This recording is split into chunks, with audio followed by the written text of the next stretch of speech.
बरोबर आहे का नाही? जगाबद्दल आपण वाटेल ते सांगू शकतो, नाही का? पण ब्रह्माबद्दल आपण बोलू शकतो का? ब्रह्माबद्दल आपण बोलू शकत नाही. मग आजचा विषय कळणं हे महत्त्वाचं आहे. आणि मी म्हणतो आजचा विषय सोपा होता का अवघड होता? म्हटलं तर थोडासा अवघड होता, म्हटलं तर सोपा होता. अवघड का? अजून कधी आपण कोणी आपल्याला हे सांगितलं नाही, आपण कधी ऐकलं नाही. ब्रह्म कशाला म्हणतात माहीत नाही, नाही का? मग जग आहे, त्या जगात आपण वावरतो त्याचा विचार करायचं कारण नाही. म्हणून तर जे आपण ऐकलं त्याच्यावर आपण 5 मिनिट बोलू शकतो का? काय आहे, नुसतं बोलण्याला अर्थ नाही तर कसं आहे, तर वर्णन करण्याला अर्थ नाही, तर त्या ठिकाणी पोचता येणं महत्त्वाचं आहे, नाही का? कलेक्टर होणं लई सोपे, काही सोपं नाही, अवघड नाही काही. कलेक्टर होणं फार सोपे. काय करायचं, रोज 18 तास अभ्यास करायचा, त्या विषयाचा अभ्यास करायचा, त्या विषयाचा अभ्यास करायचा, सखोल अभ्यास करायचा. तो विषय आपल्या बुद्धीवर ठसला पाहिजे, तो विषय आपल्याला सांगता आला पाहिजे आणि बारीक अशा प्रकारचं त्याचं ज्ञान झालं पाहिजे. असं ज्ञान झालं का, आणि जे इंटरव्ह्यू घेणारे असतात त्यांच्या प्रश्नाची चोख उत्तरे द्यायची, घाबरायचं नाही, आत्मविश्वासाने ती उत्तरं द्यायची. आणि अशी उत्तरं दिली ना का ते प्रश्न विचारणारे इंटरव्ह्यू घेणारे सुद्धा थक्क झाले पाहिजेत, आणि मग तो कलेक्टर होतो. झाला कलेक्टर. एवढं कलेक्टर होता येईल का? नाही का? एवढं कलेक्टर होता येईल का? त्या घेगडेताईने एक दृष्टांत सांगितलं होता, नाही का? एक दृष्टांत सांगितलं होता घेगडेताईने की एक नवरा बायको होती, आणि त्या नवरा बायकोनं ठरवलं. तो नवरा म्हटला, अगं म्हटलं आपण करंज्या लई वेळा खाल्ल्यात, म्हटलं आपल्याला एकदा करंज्या कर, म्हटलं ही दिवाळी गेली तरी करंजी खायला मिळालं नाही, नाही का? आपल्या करंज्या कर. हां, ती म्हटली मग करते ना, मी काय साधी आहे का, काय समजतं म्हटली तुम्हाला, मी करंज्या करते म्हटली. 4 दिवस थांबा, सामान त्याची तयारी करावं लागेल, नाही का? मग आता हिला तर काय करंजी कशी करायची हिला बाप जन्मात माहीत नव्हती. मग शेजारनी का गेली, शेजारीने विचारलं, का गं म्हटली ताई मावशी मला करंज्या करायच्यात, कशा करायच्यात? मग तिनं सांगितलं काय करायचं, ते पीठ असतं ना, कशाचं पीठ असते ते, त्याचं पीठ तयार करायचं. जर मोठ्याने बोला, थोडंसं ऐकू येईल असं, नाही का? तर असं ते पीठ मळायचं. नंतर काय करायचं, तो खोबरं असतं ते खोबरं किसायचं, पीठ मळून ठेवायचं. तुम्ही हां मला माहिती केलं. मग अजून खोबरं किसायचं, हां म्हणजे मला माहिती. आणि त्यात म्हणजे साखर टाकायची, हां म्हणजे ते पण माहिती. मग काय करायचं म्हटलं, असं ते पीठ लाटायचं एवढं, हां मला माहिती. आणि त्याच्यात म्हटली तो बाकूस टाकायचा, हां म्हटली माहिती. आणि तो म्हटले असं चिटकवायचा, माहिती. आणि ते तळायचं, माहिती. हे तर मला माहिती, नाही का? मग म्हटली माहीत आहे, मग मला कशाला विचारायला, हे माहिती आहे मग कशाला विचारायला. म्हणजे सांग बरं काय काय सांगितलं म्हटली मी तुला, करंजी कशी करायची. ती म्हणजे असं ते हे करायचं, नाही का? पीठ मळायचं आणि त्या पिठामध्ये नारळ किसायचा, खोबरं, त्यामध्ये साखर टाकायची. अगं म्हणजे एक राहिलं ना, त्याच्यामध्ये मिरच्या टाकायच्या, राहिलं ना मिरच्याची पूड, हां म्हणजे ते टाकलं का, ते निवत केला का असे ते साखर आणि काय खोबरं टाकायचं, आणि त्याच्यामध्ये म्हटली थोडीशी काय करायची, मिरच्याची पूडही टाकायची. हां म्हणजे बरोबर सांगितलं. आणि म्हटली मग तळायच्या त्या. हे तर मला माहीतच आहे म्हटली. हिला जर सगळं माहीत आहे, तिला विचारायला कशाला गेली? हिला जर माहीत आहे कशाला विचारायला गेली? म्हणजे जा आता करशील का करायच्या, आता म्हणजे बिनधास, आता काय काळजीच नाही. म्हणजे मला माहीत होतंच म्हटली, नाही का? पाहिलं का अशी अर्धवट असते. मग शेवटी नवरा म्हटला कशी करायची ती म्हणजे आज करणार आहे, आज लवकर या म्हटली. तो 6 वाजता यायचं म्हणजे आज 5 वाजताच्या गरम गरम करंज्या खायला, नाही का? लवकर या म्हटली गरम गरम करंज्या खायला. तर तो आता त्यालाही बरं वाटलं, 5 वाजताच आला. हिनं अगदी तो गॅस पेटून ठेवला होता, तेल उकळलं होतं. नवरा आले बरोबर काय केलं, ती करंजी तळली टाकली, नाही का? तळली त्याच्यात त्याला खायला दिली. खा म्हणली. पहिला घासाला तुझ्या असा ठसका लागला, फार घाबरा घोबरा झाला, नाही का? अरे म्हटला 2-4 ठेवून दिलं म्हणलं, शिवाय बापाने अशा करायचे, आईने करायचे, काही नव्हत्या का असल्या म्हणल्या.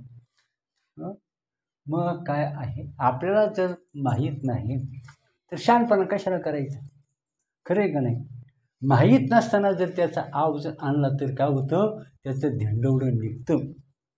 मग असेच जे काही ज्यांना ब्रह्मज्ञानी नाहीत ते ब्रह्मज्ञानाचा आव आणतात, ब्रह्मज्ञानाचं सोंग आणतात, आणि मग काय होतं नाही का, मग ते काय होतं, शेवटी उघडे पडतात. तो विषय म्हणून तरी इथं कशा करता आहे तर शास्त्रा सदाभ्यासी निरंतर चित्ताशी परमपुरुषाची मोहर लावी मग शिर राहू आत्वा जाऊ. शास्त्र हे श्रीगुरूंच्या मुखातून ऐकावं लागतं, बरोबर आहे ना. शास्त्र हे समजून घ्यावं लागतं, शास्त्राचा अभ्यास करावा लागतो, ते आपल्या अंतःकरणात दृढ करावं लागतं नाही का, आणि मग त्या शास्त्राचा अनुभव आपण घ्यायचा आहे. तर तसा आजचा जो विषय होता तो काय होता, विषय काय होता, जग हे ब्रह्मापासून वेगळं नाही. हे कोणीही सांगन नाही का, म्हणजे मी ब्रह्म आहे हे कोणी म्हणेल, पण ती लक्षणं धारण करता येतील का? लक्षणं मी ब्रह्म आहे असं म्हणण्याला अर्थ नाही, तर ती ब्रह्माची लक्षणं धारण करण्याला महत्त्व आहे नाही का. आपण म्हणतो तो राजा आहे, तो म्हणतो मी राजा आहे. मग जो राजा आहे, राजानं काय करावं, राजमहालात राहावं, भरजरी वस्त्र परिधान करावी, त्यानंतर सिंहासनावर बसावं, नंतर हातात तलवार घ्यावी, हत्तीवरून फिरावं, प्रजेवर सत्ता गाजवावी, आणि मग म्हणावं मी राजा आहे. बरोबर आहे का नाही? मी राजा आहे कधी म्हणावं, तर त्यानं भरजरी वस्त्र परिधान करावी, राजमहालात राहावं, त्यानंतर सिंहासनावर बसावं, हातात तलवार घेऊन हत्तीवरून फिरावं, आणि प्रजेवर सत्ता गाजवावी, आणि मग म्हणावं मी राजा आहे. ते शोभतं. परंतु 50 गाढवांच्या मागे फिरतोय आणि म्हणतो मी राजा आहे, शोभेल का ते? राजा आहे म्हणताना राजलक्षणं त्याच्या ठिकाणी प्रगट झाली पाहिजे. तसं कीर्तनकार काय सांगतो, मी ब्रह्म आहे आणि तुम्ही ब्रह्म आहात, हे सांगण्यासाठी तो कीर्तन करतो नाही का, प्रवचन करतो, कीर्तन करतो. कशा करता? जगाच्या ठिकाणी जे अज्ञान आहे, ब्रह्माचं अज्ञान आहे, जगाच्या स्वरूपाचं अज्ञान आहे, स्वतःविषयीचं अज्ञान आहे, त्या सुखाची आणि त्याची चुकामुक झालेली आहे, तो भयंकर दुःख भोगत आहे, आणि ह्या सगळ्या प्रश्नांची उत्तरं शोधण्याकरता तो कीर्तन प्रवचन करतो. बरोबर आहे ना. प्रवचन कीर्तन कशा करता, तर आपलं हरपलेलं ब्रह्मपद प्राप्त करून देण्यासाठी, हरपलेलं कोट्यानुकोटी वर्षाचं दुःख नाही का, सुख प्राप्त करून देण्यासाठी, आणि जे महाभयंकर ज्याचा संबंध नाही असं दुःख ज्याच्या पदरामध्ये पडलेलं आहे, आणि तो महाभयंकर दुःखाला तो सामोरं जात आहे, विनाकारण ते दुःख भोगत आहे, त्या दुःखातून बाहेर काढण्यासाठी तो कीर्तन प्रवचन करतो नाही का. आणि परंतु जर हा 8 दिवसाचा उपवास आहे, 8 दिवसाचा उपवास आहे, आणि तो दुसऱ्याला काही पोटभर जेवायला घालणार नाही का. अजून एक तुम्हाला थोडासा एक दृष्टांत सांगतो. एक मनुष्य होता, काय, तो चांगला प्राध्यापक होता, आणि तो काय करायचा, असं वक्तृत्व होतं त्याच्या ठिकाणी, बुद्धिमत्ता होती त्याच्या ठिकाणी, आणि मग तो काय करायचा, म्हणजे त्याने काय केलं, महाराष्ट्रामध्ये तो दौरे करायचा, फिरायचा, व्याख्यानं द्यायचा, महाराष्ट्रभर फिरायचा, दौरे करायचा, व्याख्यानं द्यायचा, आणि त्याच्या व्याख्यानाला काय व्हायचं, हजारो लोक जमायचे, सगळे लोक मंत्रमुग्ध व्हायची, आणि त्याला आपल्या गावी आणण्यासाठी धडपड व्हायची, परंतु त्याची तारीख मिळत नसत. इतके त्याचे कार्यक्रम भरगच्च असायचे, इतके कार्यक्रम जबरदस्त असायचे, आणि ते कार्यक्रम ऐकता ऐकता लोक फार भारावून जायचे. एवढंच नाही, सगळ्यात महत्त्वाचं, तो कार्यक्रम कशावर करायचा, तर दारू व्यसनमुक्त होण्यासाठी, दारू सोडण्यासाठी, दारू कशी सोडावी, आणि दारूचे दुष्परिणाम काय आहेत, दारू सोडलीच पाहिजे, दारू कशी सोडावी, आणि ती दारू सोडल्यावर मनुष्य अत्यंत प्रतिष्ठित कसा बनतो, यावर तो व्याख्यान द्यायचा नाही का, याच्यावर तो व्याख्यान द्यायचा, आणि त्याची व्याख्यान ऐकून हजारो लोकांनी दारू सोडली. साधी गोष्ट आहे का? हजारो संसार त्यानं उभे केले, हजारो लोकांनी दारू सोडली, आणि त्यामुळं तो काय झाला, त्याला खूप मोठी प्रतिष्ठा जगामध्ये प्राप्त झाली. आणि म्हणून एका लोकांनी ठरवलं, अरे ते सर साहेब इतके मग आपण अजून आपल्या गावात आपण एकदाही आणले नाहीत. म्हणून त्याला फार पैसे लागतात, लई त्यांना मागणी असते, त्यांची तारीखच खाली नसते, डायरी सतत भरगच्च भरलेली असते. नाही म्हणे आपण काय करू, 5-25 जण जाऊ, त्यांना विनंती करू आणि त्यांना आपल्या गावात आणूच आणि मोठा कार्यक्रम आयोजित करू. ठीक आहे म्हटले. मग गावातले 5-25 प्रतिष्ठित लोक गेले साहेबांना बोलवण्यासाठी, त्यांचं व्याख्यान आयोजित करण्यासाठी. ते लोक गेले. ते म्हटले, साहेब काही करा पण आमच्या गावात तुमचं व्याख्यान व्हायलाच पाहिजे व्याख्यान. पहा म्हणे आम्ही जवळजवळ 2-3 जीपा करून आम्ही आलो तुम्हाला निमंत्रण देण्यासाठी. बरं म्हटलं, आता तुम्ही एवढे आलेत, ठीक आहे, काही हरकत नाही. मग तारीख ठरली. साहेब त्याविषयी आले नाही, व्याख्यान देण्यासाठी आले. सगळी सुसज्जता झाली, हजारो लोक जमले, सगळं व्यासपीठ सज्ज झालं. अगदी समोर खुर्च्यावर हजारो लोक होते आणि सगळं अगदी आजूबाजूचे खूप लोक आले. आता व्याख्यानाला जायचं, व्याख्यानाचा टाईम झाला आणि ते साहेब म्हटले, असं करा, पटकन मला एक दारूची बाटली आणा. काय करा, एक दारूची बाटली मला आणा. म्हणजे कशाला? म्हणे दारू एक बाटली घेतल्याशिवाय मला एक शब्दही बोलता येत नाही. दारू एक बाटली घेतल्याशिवाय मला शब्द बोलता येत नाही. आणि म्हणजे आता बरं म्हणले, ते ऐकतात.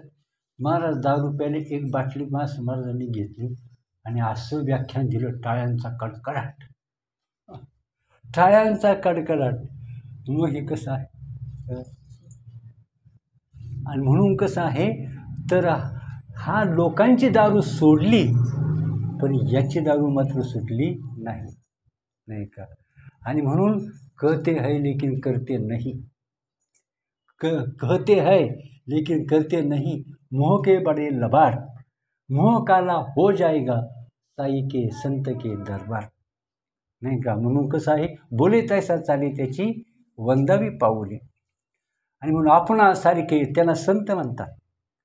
संत त्यांना म्हणतात बरं का, आपण सारिके करीती तत्काळ नाही, काळ वेळ तया नाही. आणि म्हणून ते काय आपल्यासारखंच करतात. आता आपल्यासारखं करायचं म्हणजे काही साधी गोष्ट आहे का? आहे का? साधी गोष्ट आहे? भिकारी आहे, भिकारी आहे तो म्हटलं मी तुला राजा करतो, ते शक्य आहे का? एखाद्या राजाने ठरवलं आमक्याला राजा करायचं, तर त्याला ते सोपं आहे का नाही? आणि मग दुर्योधनानं काय केलं, कर्णाला, तो राधासूत होता. तो कोण होता? त्याला काय म्हणायचं म्हणतात, राधेय, पण तो सूत होता. कोणता?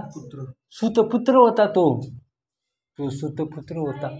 परंतु दुर्योधनानं त्याला राजा बनवलं, अंगदेशाचं राज्य दिलं आणि त्याला राजा बनवलं, नाही का.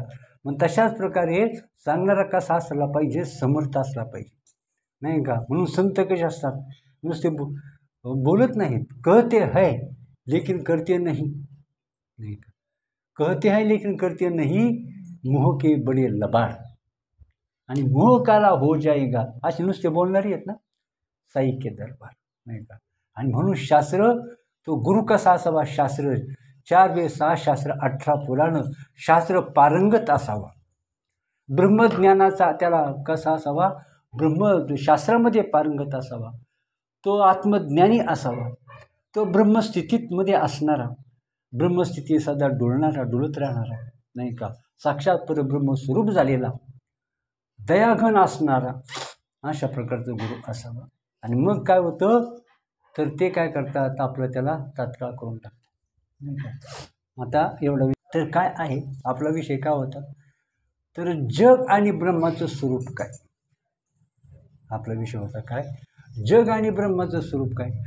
तर तसं जर पाहिलं तर ब्रह्म हे शाश्वत आहे, अनादि अनंत आहे, सत्य आहे, सुखरूप आहे, ज्ञान घन आहे, स्वतः सत्तावान आहे.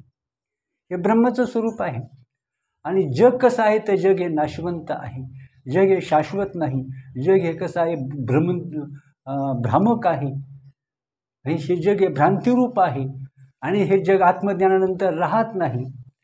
पूर्वी न आणि म्हणजे अर्जुना ऐशनी पाही, आद्यंतो यश नाही, माझी स्थिती आभाषे काही, परी ते टवाळगा पूर्वी नसतं, शेवटी नसतं आणि मध्येच भासतं. ते कसं असतं? अर्जुना ऐशने पाही आद्यंत यश नाही. अजून कोणी तशीच नाही का? आद्यंती किरण आहे, आद्यंती किरण आहे, साचेही नोहे काही, परी लटकेपणाची नवाई पडी भाषे गा. हे जगाचं लक्षण आहे. म्हणून जग कसं सत्य नाही, शाश्वत नाही, भ्रामक आहे, नाही का? आणि सत्य वस्तूचं ज्ञान जेव्हा नसतं तेव्हा हे भ्रांतिरूप जग प्रगट होतं. आणि भ्रांतिरूप जगाची अनुभूती, भ्रांतिरूप ह्या जगाला सत्य फक्त अज्ञानी लोक म्हणतात. ज्ञानाच्या दृष्टीनं, संतांच्या दृष्टीनं हे जग नाहीच. हे जग मुळात याची उत्पत्तीच झालेली नाही. आगा जे झालेच नाही त्याची वार्ता पुष्य काही, नाही का? जे झालेच नाही त्याची वार्ता पुष्य काही. काय आहे? न झाले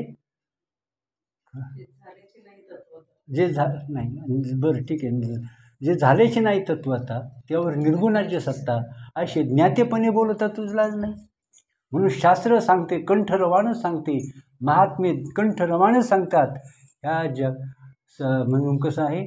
मिथ्यातेची झाले सत्य, सत्यतेची झाले असत्य, माया विभ्रमाचे कृत्य ऐसे असे. जग हे अज्ञानाचा परिणाम, जग हे सत्यत्वानं नाहीच. जगाला कुठेही अस्तित्व नाही. जग हे भ्रमाने भासतं आणि जग हे सत्वस्तूचं अज्ञान आहे, ब्रह्माचं अज्ञान आहे. त्याच काळात आणि त्यालाच भासतं. परंतु आत्मज्ञानी महापुरुषाच्या दृष्टीनं, शास्त्राच्या दृष्टीनं, वेदाच्या दृष्टीनं जग हे नाहीच. आणि आपल्याला शास्त्राची अनुभूती आपल्याला पाहिजे. शास्त्राप्रमाणे त्या ज्ञानाची अनुभूती पाहिजे.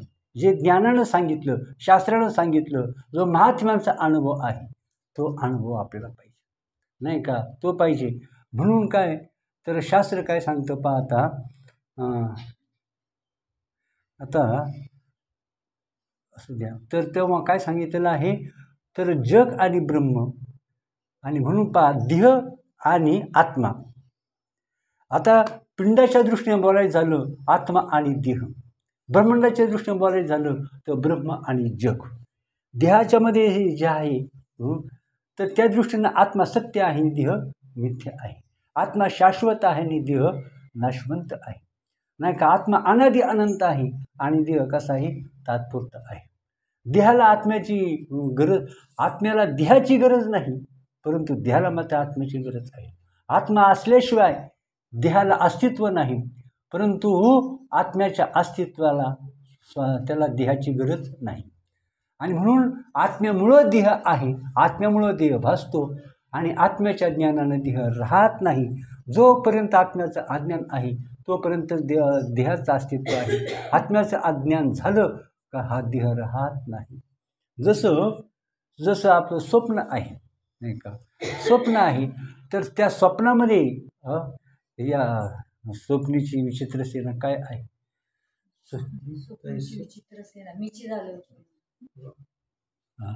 तशी म्हणून कसं आहे तर जोपर्यंत या अज्ञान आहे, आत्मज्ञानाचं अज्ञान आहे तोपर्यंतच हे देह आहे. आणि तसं ब्रह्माचं अज्ञान आहे आणि म्हणून जग आहे. आणि ब्रह्माचं ज्ञान झालं की जग राहत नाही. जोपर्यंत ब्रह्माचं ज्ञान झालेलं नाही तोपर्यंत जगाला अस्तित्व आहे, नाही का? म्हणून पाहता तर वाती पाहता जैसे अंधारी का, नाही का? आणि एक असे जे विचारा वेळा न दिशे, वाती पाहता अंधारे, वाती पाहता जैसे अंधारे का. मग जसं आपण अंधार जर पाहायला गेलो, अंधार पाहायला गेलो तर आपल्याला अंधार स्पष्ट आहे. परंतु दिवा घेऊन जर अंधार पाहायला गेलो तर मग तो अंधार, दिवा घेतला का अंधारच राहत नाही. तसं अज्ञान काळामध्ये ब्रह्माचं अज्ञान आहे म्हणून ह्या जगात राहावं लागतं आणि जगाची दुःख भोगावी लागतात. आणि ज्ञान झालं का जगच राहत नाही आणि मग त्याला ब्रह्म प्राप्त होतं आणि मग त्या ब्रह्माचं त्याला ज्ञान होतं. आता मग हे जग आणि ब्रह्म यांचा संबंध आपल्याला करायचा आहे. तर तेव्हा आता तर जे आज त्याला सांगितलेलं आहे जग आणि ब्रह्म एक आहे का दोन आहे. जग हे ब्रह्मरूप आहे, जग हे ब्रह्मापेक्षा वेगळं नाही, हा सिद्धांत आहे, नाही का? मग आता जग हे ब्रह्मापेक्षा वेगळं नाही त्याचा आता तर आपल्याला दृष्टांताच्या साहाय्याने विचार करायचा आहे, नाही का? किंवा अजून एक आपण थोडीशी भूमी पाहिली होती, मिथ्यातेची झाली सत्य, सत्यतेची झाली असत्य, माया विभ्रमाचे कृत्य ऐशी असे, नाही का? मिथ्या असून सत्य झाले, सत्य असून आच्छादिले, ऐशी विपरीत वर्तले, देखता देखता, नाही का? किंवा 15व्या अध्यायामध्ये ज्ञानेश्वर महाराजांनी सांगितलेलं आहे, आगापे पंडू कुमारा येता स्वरूपाची आघरा, करी तसे आडवारा विश्वाभासू. आत्मस्वरूपाकडं, ब्रह्मस्वरूपाकडं, आपल्या जे आपलं शाश्वत स्वरूप आहे त्याच्यात आपण जायला निघलो की हे दृश्य आडवं येतं, हे जग आडवं येतं.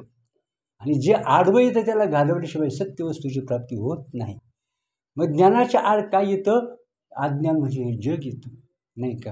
हे जग येतं, म्हणून ह्या जगाला आपण जोपर्यंत घालवत नाही. मग आता काय आहे तर जग आणि ब्रह्म. तर ब्रह्म हे सत्य आहे आणि जग हे कल्पित आहे.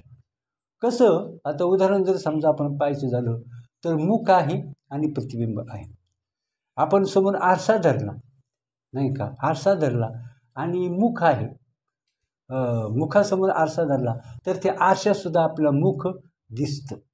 आता ह्या दोन वस्तू आहेत, तर एक वस्तू सत्य जे मुख आहे ते सत्य आहे आणि आरशात दिसणारं मुख या मुखासारखंच दिसते, मूर्खासारखं सत्य वाटतं, सेम टू सेम तसंच दिसतं, नाही का?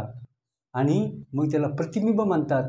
परंतु एक सत्य आहे आणि एक सत्य नाही. हे स्वयंभू आहे. हे मुख कसं आहे? स्वयंभू आहे. आणि आरशातलं मुख कशामुळं आहे? का? आरशामुळं आहे आणि ह्या मुखामुळं आहे. ह्या दोन गोष्टी आहेत म्हणून तिसरं प्रतिबिंब तयार झालं. आरसा जर नसेल तर प्रतिबिंबच नाही, बरोबर आहे ना? आरसा नसेल तर प्रतिबिंब नाही आणि हे मुख जर नसेल तर प्रतिबिंब नाही. तसं ब्रह्म आहे म्हणून जग आहे आणि अज्ञान आहे म्हणून जग आहे, अंतःकरण आहे म्हणून जग आहे. अंतःकरण जर नसेल, परब्रह्म जर नसेल आणि अज्ञान जर नसेल तर ह्या जगाला अस्तित्व नाही, नाही का? आणि म्हणून जेव्हा अंतःकरणाचा नाश होतो, 17 तत्वांचा अंतःकरणाचा नाश होतो, त्यानंतर उपाधी, नाही का? ह्या जगरूपी जी उपाधी आहे, नाही का? अज्ञानरूपी जी मायारूपी जी उपाधी आहे तिचा नाश झाला का जग राहत नाही. जोपर्यंत मायारूपी उपाधी आहे आणि जोपर्यंत अंतःकरण आहे तोपर्यंत जग आहे. 17 तत्वांचा सूक्ष्ममध्ये अंतःकरण याची वाट लागली आणि ह्या मायेची सुद्धा वाट लागली का मग जग नाही, एक परब्रह्म आहे, नाही का? अशा प्रकारचा विषय आहे. म्हणजे काय आहे तर आपण पाहतो, आता विचार करा की समुद्र आहे, समुद्रावर लाटा उसळतात. विचार करा, समुद्रावर लाटा उसळतात. मग आता लाट आणि समुद्र एक का दोन? लाट आणि समुद्र एक का दोन? एकच आहेत, लाट आणि समुद्र. परंतु लाट म्हणजे समुद्र नव्हे. लाट एवढीशी असते आणि समुद्र विशाल असतो. लाटेचं स्वरूप वेगळं, समुद्राचं स्वरूप वेगळं. एक लाट जर समजा उसळली तर काय होणार नाही, पण समुद्र जर उसळला तर म्हणजे लाट समुद्रावर अवलंबून आहे. वाऱ्यामुळं लाट निर्माण झाली, परंतु समुद्र मात्र स्वयंभू आहे. लाट समुद्रामध्ये लय पावली, समुद्र शिल्लक राहिला. समुद्र कशामध्ये लय पावतो? लाट नष्ट होते आणि उदय होतो. समुद्राचा उदय होत नाही आणि समुद्राचा नाश होत नाही, तो स्वयंभू असतो. लाटेचा उदय आहे आणि लाटेचा अस्त आहे, म्हणून ती लाट वाऱ्यामुळे निर्माण होते, म्हणून लाट कल्पित आहे आणि समुद्र कसा आहे? शाश्वत आहे. आणि म्हणून परंतु एक विचार करा, हे आपण पाहिलं, लाटेमध्ये पाणी असतं, समुद्रात काय असतं? पाणीच असतं. लाटेमध्ये पाणी आणि समुद्रामध्ये पाणी, आणि म्हणून दोन कसे आहेत? एकच आहेत, नाही का? दोन्ही एक आहेत. परंतु एक जरी असले तरी परंतु लाट ही कल्पित आहे आणि समुद्र सत्य आहे, म्हणून लाट ही समुद्रापेक्षा वेगळी नाही. तसं जग हे ब्रह्माच्या ठिकाणी निर्माण झालं. जग निर्माण झालं परब्रह्माच्या ठिकाणी निर्माण झालं. परब्रह्म पूर्वी होतं आणि आता जग मात्र आता आहे. ज्ञान झालं का जग राहत नाही. आणि म्हणून काय आहे तर जग सत्य नाही, परब्रह्म शाश्वत आहे. आता अजून एक मग विचार सांगितला, आधार आणि आधेय, नाही का? आधार म्हणजे काय तर कोणाचा आधार कोणाला? नाही का.